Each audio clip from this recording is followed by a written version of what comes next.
I just love this new embossing folder from Stampin' Up. It's in the Occasions mini catalog. It's called Framed Tulips. You can see the tulips all around the side. In addition to just putting your cardstock in and using it as we normally would, there's a couple of other ideas I want to show you with this embossing folder. I made this card recently, and you can see that I've used it to just create 2 lines. So let me show you how to do that card. What you want to do is take your embossing folder and put your cardstock in coming from the side. Now, because we're going to do 2 stripes or 2 strips of the design on here, we want to do the innermost one first. So always start on the inside one, and then you're going to take and put the embossing folder sideways, put it down on top, and send it through the Big Shot machine.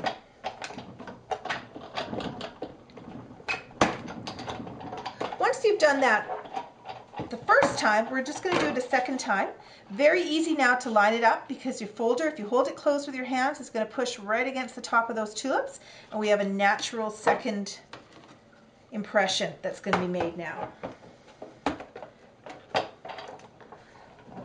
So again, send it through your Big Shot. It's important to do it in that order, the inside and then the outside, or when you do it the second time, it's going to flatten the first design that you've made. So that's the first card. Let me just show you another quick little idea to use with this folder. This is another card that I've made. And you can see I've just got a little bit of a framed tulip accent on that card there. All you want to do is take a framed tulip piece that you have. You want to cut it down to size, and then you're going to put it into your photo corner punch. And I probably need to trim this one just a little bit more, so I'm going to do that. So just go ahead, put it into your punch, line it up,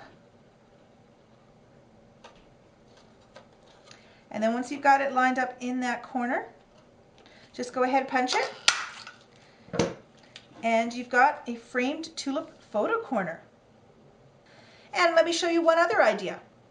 This next idea I want to show you, it takes a little bit of trial and error, but it's really well worth figuring out.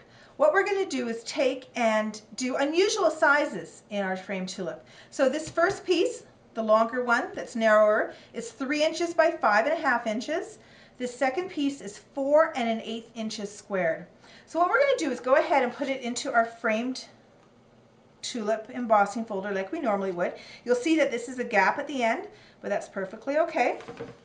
And we're just going to go ahead and run it through the Big Shot exactly like we normally would. So make sure the plates are lined up, and away we go.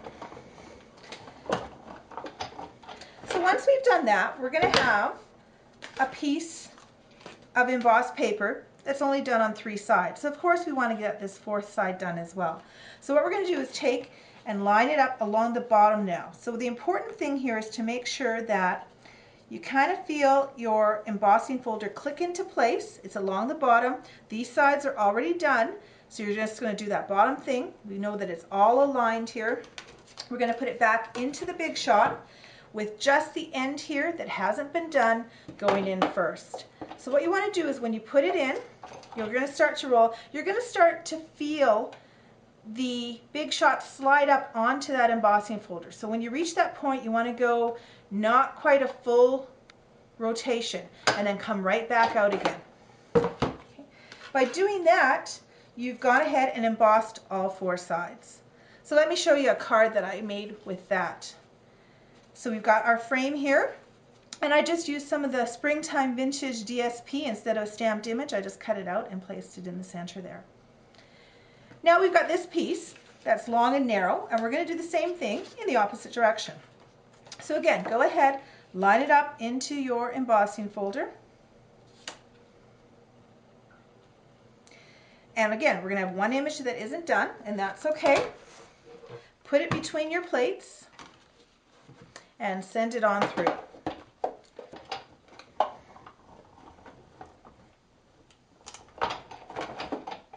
When you bring it out, you'll see that we've got exactly the same thing. 3 sides are done, and we want to do that bottom side.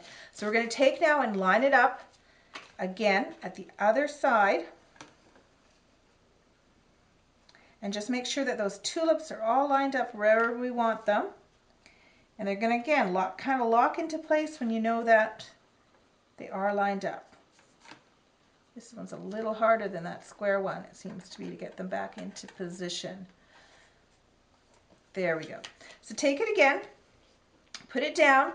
We're going to put it in with the piece that hasn't been done yet facing in. And remember when I said earlier that if you go over something that's already been done, where you don't have your embossing folder, it'll flatten it. So that's what we're trying to avoid. So again, we're going to put it in, wait for it to start to feel that it's reached that embossing folder, give it a little turn, not a full rotation, bring it back out again. And again, we've got our square done here. You can just trim that little edge if you need to. And here's a card I made using that size of embossing folder. And I just love these adornments for making fast and easy cards. I hope you've enjoyed this video on how to use your Framed Tulip Embossing Folder. If you have any other ideas, I'd love to hear them. If you have any questions, please contact me. Thanks for watching.